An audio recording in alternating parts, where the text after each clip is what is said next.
sudah mati. Yang kedua sakit parah 12 tahun.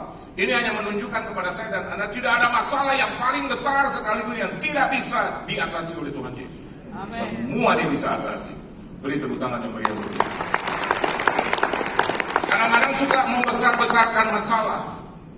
Maafkan saya kalau 2 hari yang lalu ada yang DM saya dan ada di sini. Maafkan saya bukan untuk disgrace gitu, bukan. Ada yang bilang gini, Pak, maafkan saya, kalau Anda di sini, ya bertobat aja gitu. Kan saya udah balas ya. Dia bilang, Pak, apakah salah kalau saya minta kepada Tuhan untuk menyelesaikan dan mengakhiri hidup saya? Aduh. Saya bilang, apa hak kita untuk bilang, habisi, selesaikan hidup saya? Saya bilang, saya nggak tahu apakah laki atau perempuan itu.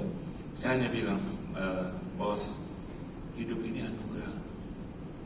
Di tengah-tengah begitu banyak kesulitan dan persoalan, kalau Anda perhatikan, tarik satu garis, banyak indah. Setuju nggak? Amin. Iya, banyak indah. Dia nggak hitung bagaimana kita bisa menikmati makan, minum. Terlalu banyak itu self, ya, hanya buat diri sendiri sih. Coba pergi ke rumah sakit, coba pergi ke orang-orang susah, coba pergi ke orang yang punya penyakit kanker, rumah sakit kanker. Coba pergi ke rumah sakit kusta. Saya pernah ke rumah sakit kusta. Seumur-umur saya nggak pernah ke situ. Tapi Tuhan memperlihatkan kepada saya untuk hadir ke situ. Dan saya lihat, aduh, thank God. Terima kasih Tuhan. Betul. Saya punya masalah besar, saya punya persoalan, tetapi Tuhan saya lebih besar dari persoalan dan masalah saya. Amin. Saya boleh lengkap, saya boleh dicukupi oleh Tuhan, enggak juga berlebih-lebihan. Enggak harus juga kalau Tuhan kasih saya 200 piring tiap kali saya makan, saya juga enggak sanggup, sudah. Betul enggak? Kita suka iri tuh itu orang kaya makannya enak banget. Anda pikirkan kita makan 1 piring aja, yang penting disertai rasa cukup, aduh itu udah berlebih-lebihan. Kadang sekarang saya hindari nasi, ya, karena berat badan juga yang naik terus. Terus saya lihat orang lain dulu ya, makan bisa pakai telur, pakai daging, pakai ikan gitu, pakai perkedel. Terus saya bilang, aduh Tuhan dia enak banget, nggak enak juga sudah. Kita makan dengan nasi, dengan kuah yang banyak, sayurnya di atas, enak juga. Masa di dalamnya ngumpet ayam, telur.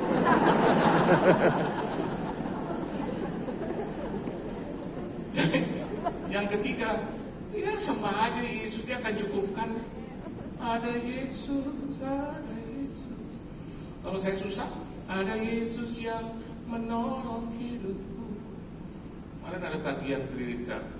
Ada Yesus, ada Yesus. Ini keponakan istri saya yang atur, yang suka lihat keuangan saya. Betul? Ada Yesus yang menghibur diriku. Memang Pak De ini tagihan. Itu lihat jumlahnya.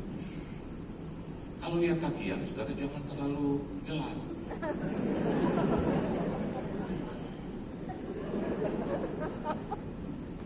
Saya kalau lihat tagihan bukan saya sombong. Enggak. Nyanyinya yang banyak. Ada Yesus, ada Yesus. Dia tahu kok. Oh tujuan saya bayar tuh tagihan. Ada Yesus yang menolong hidupku. Ada Yesus. Anak saya laporan, Pak, ada Yesus. Pak, oh ada anak gua bukan Yesus. Kenapa? Pak, aku pakai kredit card udah nggak bisa. Nggak bisa karena sudah limit. Anak saya telepon, Pak, aku sama anak-anak teman-teman, Pak, kan masing-masing bayarnya. Terus aku nggak bisa bayar, Pak. Ada Yesus. Pak, serius? Ada Yesus. Dia tanya, Pak, serius? Kalau Papa udah nyanyi begini berarti memang sudah limit. Terus dia bilang, jadi aku nggak bisa pakai lagi. Iya, jangan pakai lagi. Kan kartu kredit saya, istri saya bisa pakai, anak saya 2 bisa pakai. Bagaimana caranya mengatasi? Ya udah, serahkan aja dalam tangan Tuhan. Pak, nggak dipikirin cuma dipikirin. Tapi kalau kelamaan, saudara, balik lagi, balik lagi. Ini akan mengganggu di sini karena peperangan dimulai dari sini. Betul nggak? Udah malam tidur, taruh itu, terus bilang sama Tuhan jam 12, aku akan menghampiri Tuhan. Saya buka itu tagihan depan Tuhan jam 12 malam, bro. Saya taruh tangan saya dalam nama Tuhan Yesus. Ada Yesus, ada Yesus. Saya nggak tahu bagaimana Tuhan bisa membayar saya nggak tahu. Tapi yang saya tahu Tuhan bayar saya. Saya nggak tahu siapa yang kau kirim, saya nggak tahu. Tapi diberkatilah orang yang dikirim oleh Tuhan. Saya nggak tahu. Saya nggak tahu juga kenapa bisa sampai begini. Yang saya tahu saya makai deh. Dan saya tahu firman-Mu mengatakan, aku akan mencukupi yang kau, itu yang kau janji. Dan saya ada di dalam pengajaran itu, saya ada di dalam melakukan tindakan yang benar itu, dan saya tahu siapa yang saya sembah, itu aja. Yang lain saya kurang tahu. Ada nggak? Pak Yohan tuh tiba-tiba mau nggak pelayanan di tempat, maaf nih Pak, saya nggak berani ngomong di mana. Tempat yang kumuh, di tempat yang sangat dimarginalkan. Jadi kalau pakai otak, orang lagi susah begini, saya akan bilang, Tuhan kenapa yang begini datang? Harusnya Pak, bisa nggak diundang Pak di adanya konglomerat? Ini enggak, mau nggak Pak? Terus pagi-pagi lagi Pak, mau nggak Pak? Di tempat orang-orang susah. Siap. Yang pertama hati, yang kedua nggak ada pilihan.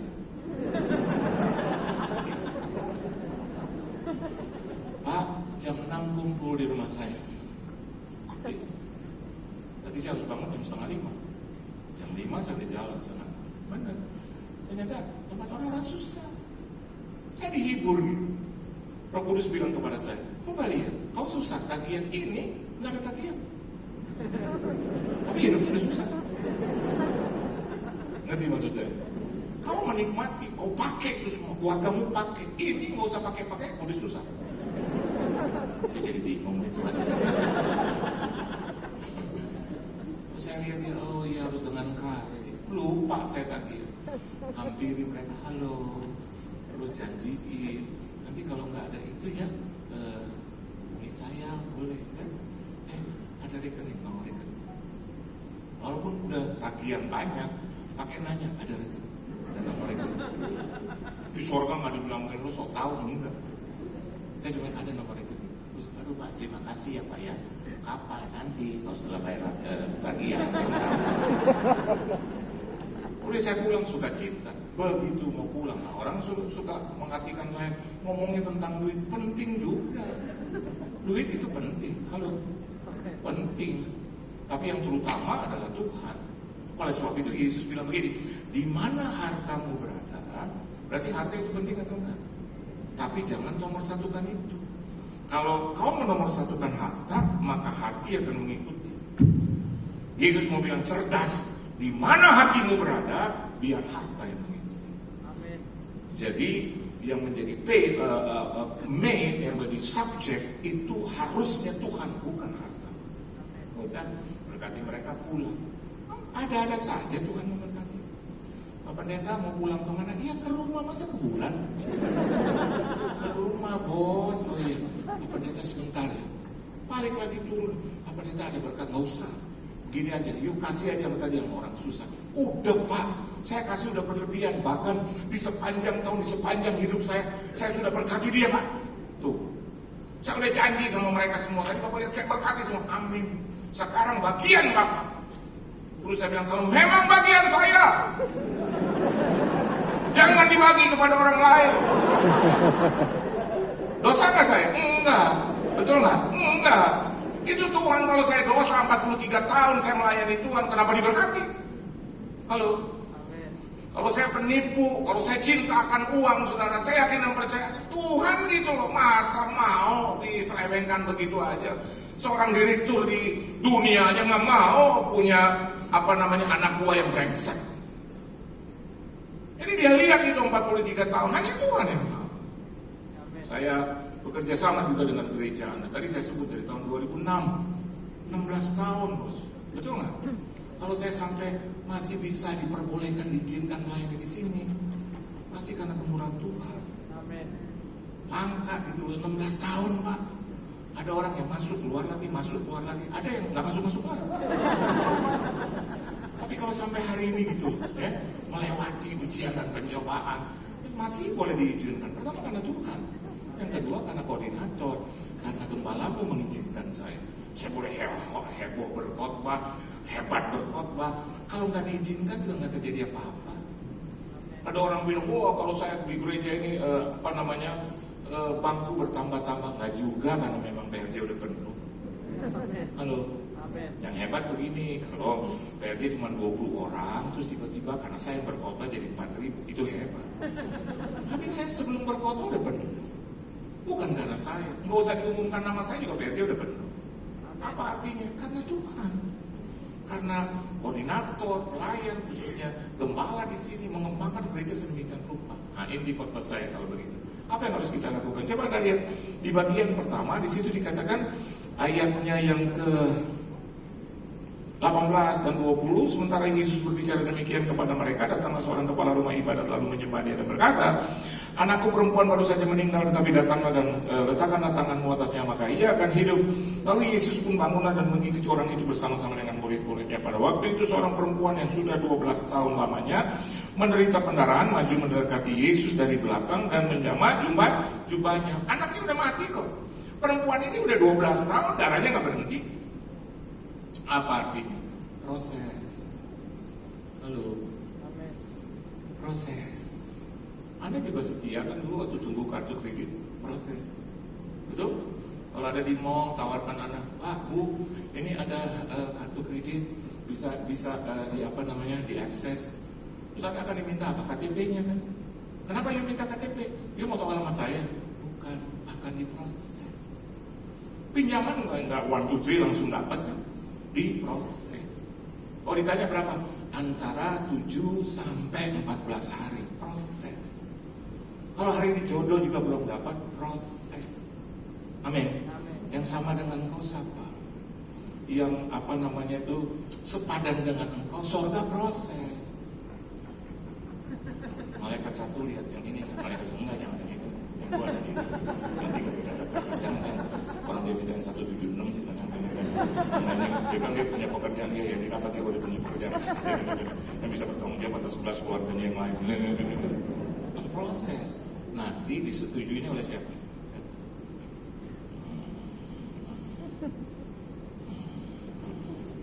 Nah, di bawahnya tetap ada Yesus, proses. Enak dong jadi orang Kristen, ada Yesus turun jodoh. Nggak cocok, ada Yesus, yang lain lagi, enak dong. Saya mendapatkan dia aja proses. Gimana kita pacaran, proses. Pacaran di tengah-tengah tank bensin, dia bilang, ada apa, nggak usah kamu apa loh. Saya juga bilang, iya udahlah, proses. Sekarang udah 31 tahun melayani Tuhan, bahkan sama-sama dalam satu rumah tangga, masih diproses, masih.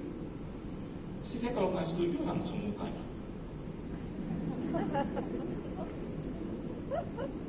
Masa terus saya bilang, mukanya belum diukir nih sama Tuhan. Ini kayaknya belum dibentuk sama Tuhan, diproses. Kalau istri saya juga harus tahu dia udah nggak suka. Masa saya bilang, istriku manis banget ya begitu ya? Enggak, proses. Nanti anak-anak saya, Pak kita makan di situ. Lihat tuh wajah malu gitu. Wajah Delilah, lihat wajah Delilah tuh.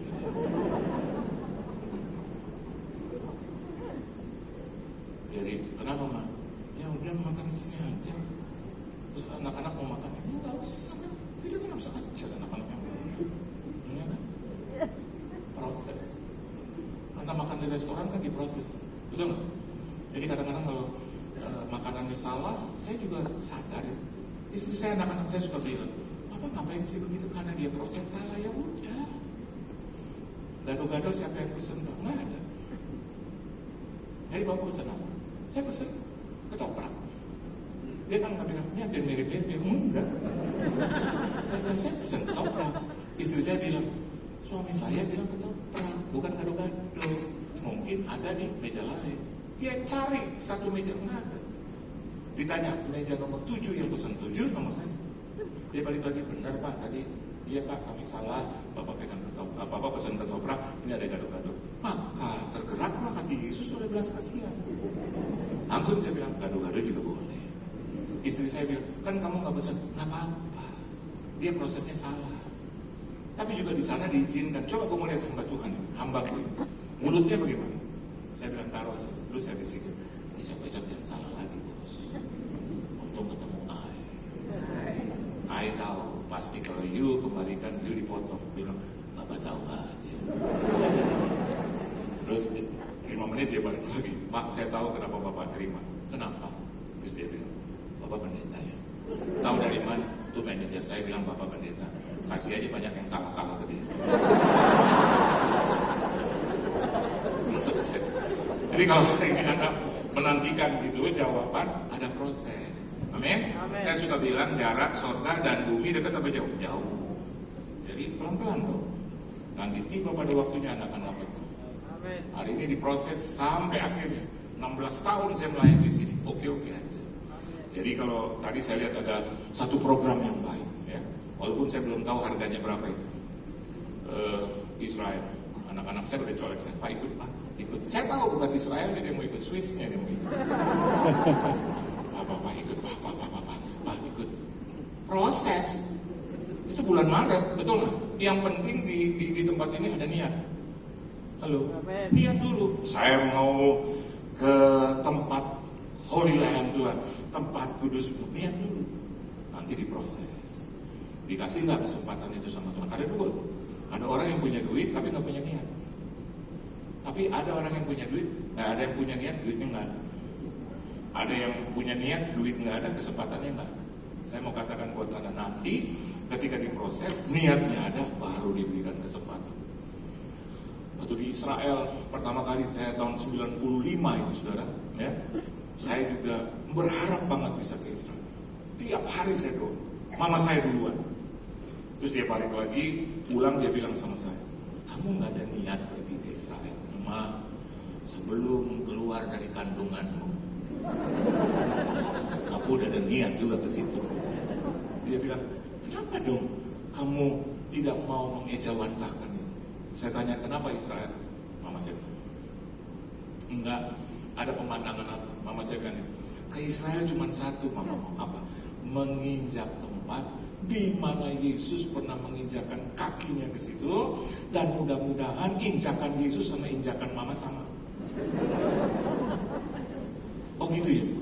Lihat Yohan, kamu harus pergi ke tanah perjanjian. Wah, saya bilang, tapi duitnya nggak ada, Mak.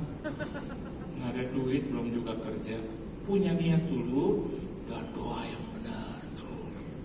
Tiap malam itu sudah selalu Israel Tuhan, Israel, tolong jangan salah, jangan jadi negara.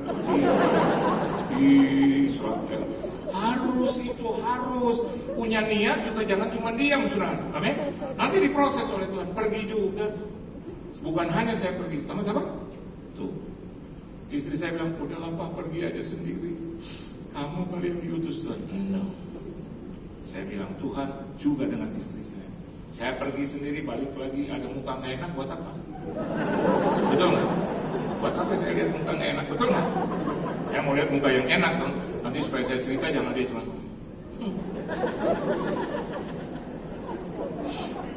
sendirian, pergi sendirian. Dalam pernikahan kedua jadi satu. Kenapa jadi pergi sepotong-sepotong? Saya bilang, Ma, lo sekalian juga. Wah jangan, istri saya selalu begitu. Jangan, Pak, nggak usah. Aku berat-beratin. Saya mau bilang, dari awal juga lo udah ngeberatin. Pergi nggak, Ma? Dapat apa, Ma? Dapat apa? Tahu dia, dapat apa? Yang kenceng, Ma? Kartu kredit. Jebol kartu kredit saya. Dia bilang, Bapak mendapatkan kredit dek-dek sejumlah, waktu itu masih berapa? 15 juta kali ke Israel. Pulang pergi mendapatkan kartu kredit 35 juta. Waduh, cocok. Langsung ke tour and travel. Bayar. Muka saya udah kayak konglomerat. Walaupun hati tolong Tuhan, tolong 30 juta, jajut, tinggal 5 juta. Saya bilang, Tuhan ini buat di Israel, ya kan? Saya bilang, Ma, kita di Israel makannya bakso aja, soto, yang ternyata di Israel nggak ada itu. Ya. Dan saya bodoh, ternyata kita dapat makanan Lebih dari itu kita nggak belanja. Orang bilang turun, enggak, saya diam aja. Ada ini Pak, salib-salib doh, Jakarta banyak salib. Sampai hari ini salib gua aja masih gede. Salib penderitaan, masalah, persoalan. Ini nih Pak, ada makan, enggak usah. Pak ada, enggak usah. Ini ada ikan enak Pak di sini, enggak usah. Ikan Petrus lebih dari cukup. Ternyata pulang dari Israel, beberapa bulan kemudian. I'm telling you the truth. Karena kita pergi ke negeri perjanjian. Begitu janji sana, pulang di sini janjinya digenapi. Betul nggak? Itu pas pulang ada aja orang bisa ngobrol sama saya, terus akhirnya kita bikin pelayanan, bla bla bla, turun 3-4 bulan itu yang 30 juta dan 5 juta yang nol gitu, saudara, yang masih harus dilipat gandakan oleh Tuhan. Akhir bulan saya bisa bayar itu. Bahkan kayak ada tantangan lagi, mau ke Israel lagi, mau. Memang waktu dan kesempatan. Saya mau katakan buat saudara, kalau Anda punya niat, Anda punya kesempatan pergi. Takutnya itu saudara. Begitu kita naik ke surga, takutnya, I'm kidding. Begitu Anda naik, tiba-tiba malaikat bilang, pernah ke Israel?